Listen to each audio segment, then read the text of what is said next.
predictions that our world is coming to an end. Nothing but chaos and misery for all of us. Are our cities going to be in ruin? What are you going to do? Are you going to be like the masses hunting for food and water and whatever you can find? What about your children? What future holds for them when there is no food? No one wants to see your children in this type of life. Is this our future? Is this what we've become? Is this what people do every day by ignoring the things they need to know? Salt is one of the most precious items, and in years gone by, salt was worth more than gold. Let's learn the simple art, the one that's been forgotten. How to make sea salt. It's a skill you need. There's nothing special about making salt, it's just the knowledge to do it. I picked up, that's 3 litres, and that's 2 litres, so there's 5 litres of salt water. So we'll turn that on.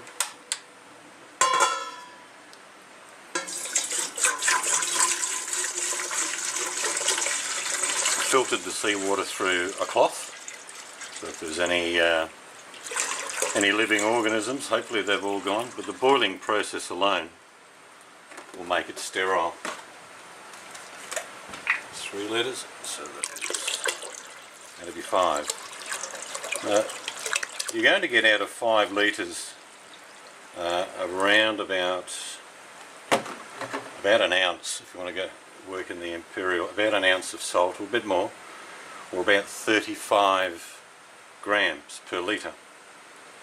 Now that means basically you're going to get a very small amount of salt for a fair bit of water going in there, but salt is something that if it's not available you'll soon miss it. Not only will it flavour your foods, but it will preserve them, and salt is essential. There are many minerals in salt that our bodies needs. So when it comes down to what I'm doing now, I'm going to actually just boil this down, probably to about, or I think down to the last half litre, and then what I will do is I will take that out and put it into a tray, and then I'll slowly dry it over this little oven top. But when it boils down to it, you can do all of this without using any heat at all. You can just use the power of the sun. But I'm going to show you now how to make salt simply by using seawater. So we'll come back when that's reduced and see what we're getting down to. Alright, this is reduced. I've actually slowed down the boil a little bit. I wanted to show you something. You'll notice that a lot of pots like this will have lids. This is a concave lid. Now, I've had no lid on this while it's been evaporating, but I'm going to show you. If you put a tin in the middle of this pot, and maybe you need to weigh it down with a stone or whatever, you can turn, because of the shape, this upside down. And not only are we going to evaporate the water to get salt, what you're going to have is fresh water distilling into the actual tin. What's that going to give you? That's going to give you fresh drinking water. That's the difference sometimes between surviving and not surviving. But you can see how the water is steaming. It's coming up to the pot because of the shape of the pot. It's literally dripping down, and I can see it from here. I don't know whether you can see it dripping, but it's actually dripping down into the centre, which means if you had a container in there, you could capture pure water. That's what you're doing, you're distilling. But today we're after actually just making the salt, so I need to take this off and let it continue. As you can see, plenty of water was being formed there. This has still got a little further to go. It's taken quite a lot to get to this stage, and I've continually had to go on around the sides, and this is a little bit of salt crustating on the actual side of the pot. But we'll get there. We'll come back when that's reduced even further. Alright, we're getting down to the last 400 or 500 mils. What I'm going to do now, I'm just going to turn that off. And that's pretty hot. Show a bit of cloth, lift that off. You may or may not be able to see the salt on the side of the actual pot, which I'll just give this a bit of a rinse. As it's basically evaporating, some of the salt sticks to the side. What I'm going to do now is just get this old tray. And what I'm going to do with that, because it's a larger surface area, it's going to allow me to tip the water in there. And there's not much left.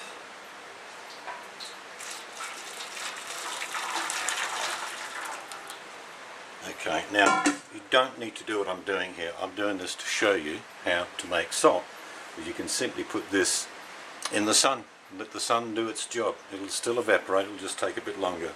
So I'm just going to turn this on again. Because it's a flatter and lower now area, it's quickly going to evaporate the remaining water. So we'll come back after this has done its job, and when we get near the end I'll do a bit more filming so you can see what is left. Alright, this is just showing you what's happening. You can start to see, we can see where the salt is starting to stick to the side of the pan. And you can also see the salt in the water starting to crystallise. The process is beginning. You can see a little bit, I can anyway, you may not, but there's salt starting to form on the bottom as well as the top. It's still got a fair way to go. This is a very slow way of doing it compared to, well, not slow, and an efficient way of doing it. But you will see this process to the end and see how the salt that we get out of the seawater is forming. But you can just get big pans and put them outside, put some fly wire over them and let the sun do its job. But this is something you can learn, and if you have no sun, of course you can do this inside as well. So this is still going to take a little bit longer. We'll come back as the progress gets further along. This is a further like another 15 minutes on, again just showing you the progress. You can see salt actually forming on the surface and below. Probably if I was going to make my salt all the time, I definitely have metal containers that I only just use for it, because it's not that they're going to destroy them, but you can see there's a heap of salt that starts forming. And if you had to make your own salt, it'd be regularly being done, you know, trips to the ocean to get water. Depends how close you are, of course, to the water. But as you can see, it's starting to work its magic. It's a chemical reaction, but what's happening is the water's evaporating and we're going to end up with salt. We're probably another 20 minutes away and we'll be pretty close, so I'll come back and show you then. Alright, we're about another 10 minutes down the track. I'm just going to gently, if I can, pour some of the salt to one end. This is a fair bit of water and I'm not going to actually get it perfect, but this allows the water to evaporate even more. It'll speed up the process a little bit. But you'll also start to see the salt in its true form.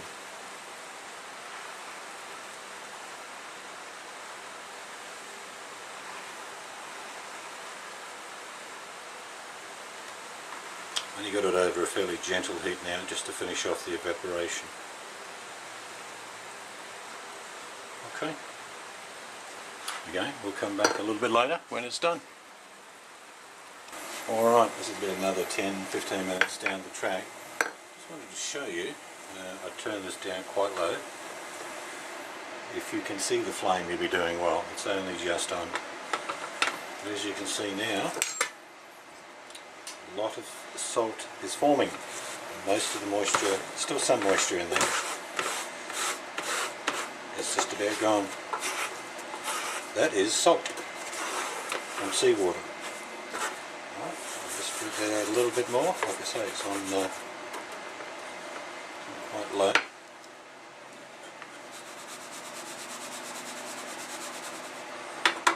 Still a bit of moisture in there, not much. But it won't be long, it'll be finished. Alright, this is about another 10-15 minutes further on.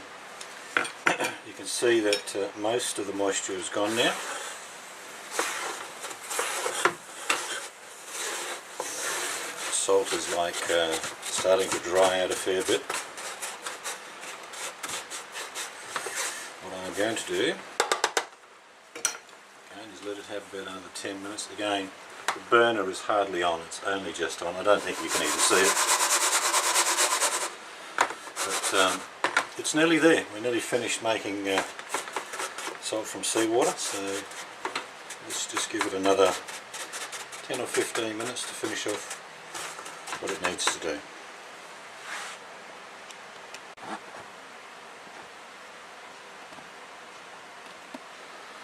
Alright, it's been about another 10 minutes, we're pretty close now.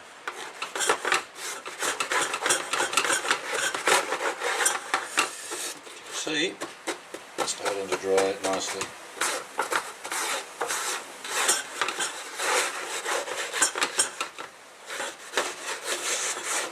If you have a stainless steel container, I would use it. This is just a old baking dish, but any container would do. Plastic container, if you're going to put the salt water just outside. But there's a good, I don't know, I think there's a good 5 or 6 ounces of salt in there. So, like I say, that's just about done. I'm going to put that into a small container now and let it dry overnight. And it'll, again, because it's about nearly dry, there's still a bit of it to dry, but by morning that should be completely dry. And that's how you make salt. It's not complicated. Like I say, if you can just learn this little skill in the future, if there is no salt around, you now know how to do it. Like I say, there's probably about, well, it equates out roughly to the 3.5% salt in seawater, so 5 litres is given me about 5 or 6 ounces of salt. Which, like I say, if you can't get salt any other way, at least a way of getting the salt you need. Very important to your salt. Don't think for one moment that everything that you see in your life now is going to be available in the future. So there you go. That is how you make homemade salt, and I'd like to encourage all of you to at least give it a go once so you know that you can do it. And again, I can't emphasize more that if you can at least make an effort to try and make some salt from seawater, it gives you a skill that you may need in the future. I'm not a doomsayer or, you know, the world's going to come to an end, but all these skills, if you can learn them now and stick them in your memory banks and share the knowledge with others, means that you'll be able to do these certain things. And salt is very important, not only in the day-to-day life, but preserving food, and the minerals that are in salt are very important for our bodies. So give it a go and try and make some salt. Thanks for watching.